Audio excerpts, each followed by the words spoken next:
Brandon, how did Ryan Mountcastle make it through both ends of the doubleheader? Yeah, his hand's still a little bit sore. Proud of him how he handled yesterday.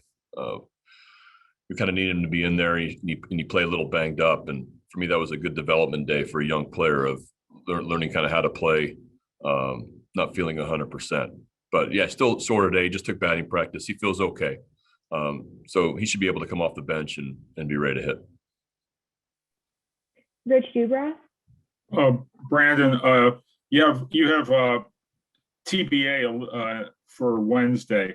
Would you consider bringing either Means or Harvey back on 3 days rest? I wouldn't. Definitely no on Means.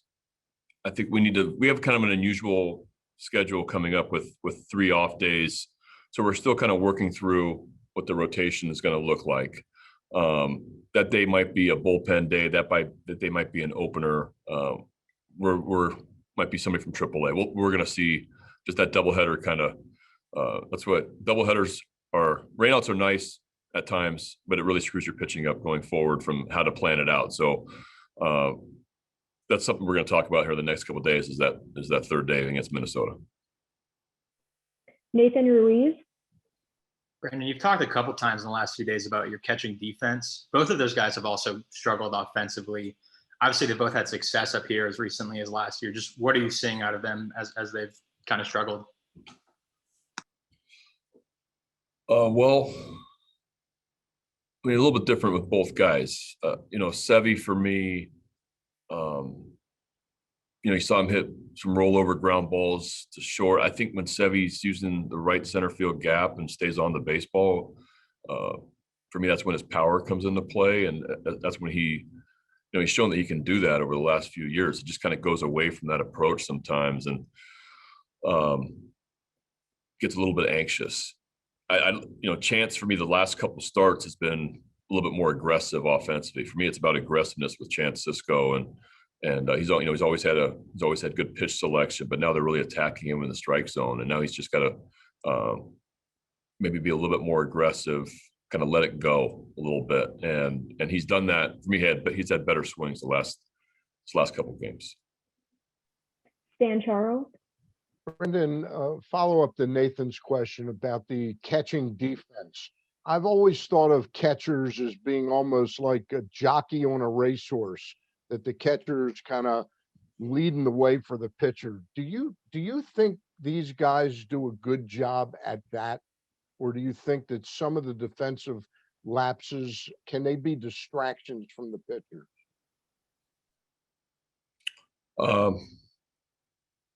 I think that we have 2 catchers that are still learning and early still in development ages of their. I think catching takes a while, and to develop as a really good catcher, and they're just, their pregame work is good. I think they do a nice job relationship wise with the pitchers. But yeah, I think they're still learning some nuances of the game behind the plate, from on the field, navigating a pitcher through the lineup,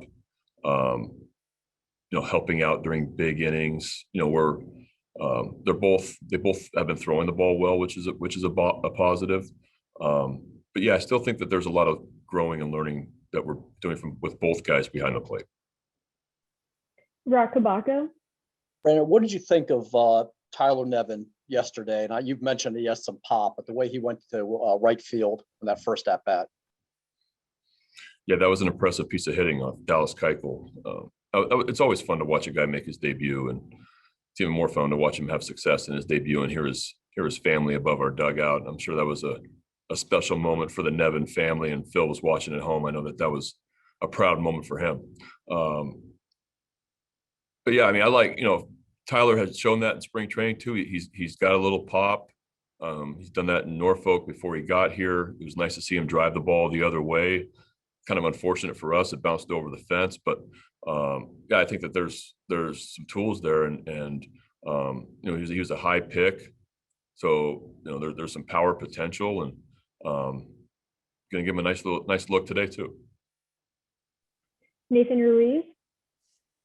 Trey's obviously back in there. Did he, fight to get in the lineup today? Is he feeling well? Just what's his status? Status is he told me he's good enough. So yeah, he took BP today.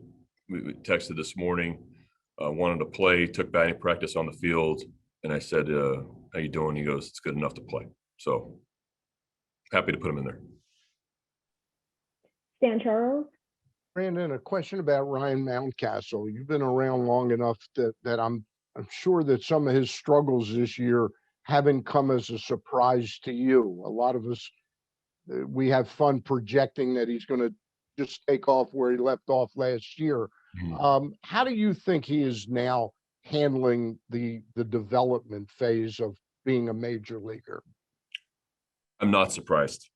I'm not surprised. I think the sophomore slump is a legitimate thing. I've seen it many, many times. I've seen good players go down in their second year. Need to make some adjustments, dealing with failure for the first time, dealing with adversity, facing major league pitching. There's no breather. It's tough, and it's just learning to be a major league hitter.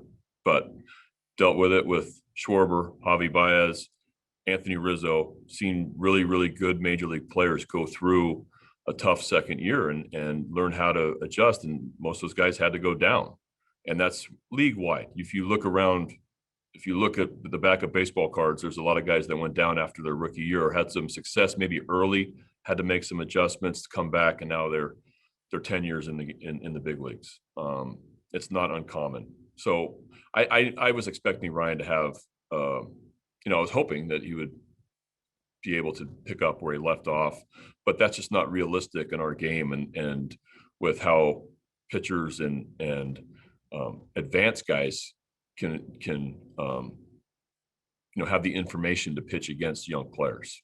And Ryan's just got to make the next step and making an adjustment to it's hard right now. I know he's frustrated and he's dealing with really failure for the first time in his career, and that is not easy to do. So you try to stay positive with the guy, try to help him out, and hopefully he can get on track. all right, we have time for one more question from Brett Hollander. Hey, Brandon, if I missed this, I apologize, but I know Hunter Harvey's eligible tomorrow. What's the plan for him over the next few days, I guess? Yeah, he's eligible to come off tomorrow. We're still taking a look at some things. So he might make one more appearance there. We'll see.